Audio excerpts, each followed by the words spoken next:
चला, आजचा व्लॉग आहे शिवरात्री स्पेशल. मी गेले होते रेवणसिद्धला. तर तुम्हाला तर माहिती आहे रेवणसिद्ध हे किती प्रसिद्ध देवस्थान आहे आपल्या इथलं. आणि तिथं नेहमीच अशी यात्रेच्या वगैरे टाईमला इतकी गर्दी असते. पण तरी पण म्हटलं आज जाऊ. मग काय मी आणि माझी मैत्रीण सकाळी लवकर नाटापाटा केला आणि निघालो. आणि बसमधली तुम्ही गर्दी बघा. आणि इथं पण एवढी गर्दी होती. आणि त्याच्यानंतर मी तिथे गेल्यावरती मला अजून माझ्या 2 फ्रेंड्स भेटल्या. मग काय झालं आमचं सुरू. आणि जातानाच एवढे छान छान स्टॉल लागले होते. पण म्हटलं आधी देवबाप्पाला गेलं पाहिजे. मग काय मंदिरात गेलो आणि तिथं व्यवस्थित छान दर्शन वगैरे झालं. इतकी गर्दी होती पण मॅनेजमेंट व्यवस्थित होती, त्यामुळे दर्शन पण भारी झालं.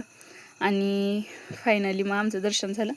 आम्ही आलो आणि तिथं प्रसादाला खिचडी होती.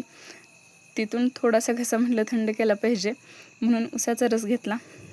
परत घरासाठी प्रसाद घेतला आणि मग परत आमची शॉपिंग सुरू झाली.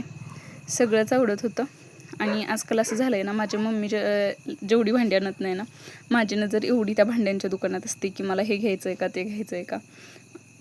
त्याच्यानंतर ही तुम्ही मटकी बघू शकता. याच्यावरतीची डिझाईन वगैरे खूप भारी होती. आणि ही लाईन आहे ना, ही विट्याला जाणाऱ्या बसची होती. एवढी मोठी लाईन बघून डोकं फिरलं. मग काय सगळं असं मस्तपैकी आम्ही दर्शन वगैरे घेतलं आणि घरी आलो. थँक्यू. श्री स्वामी समर्थ.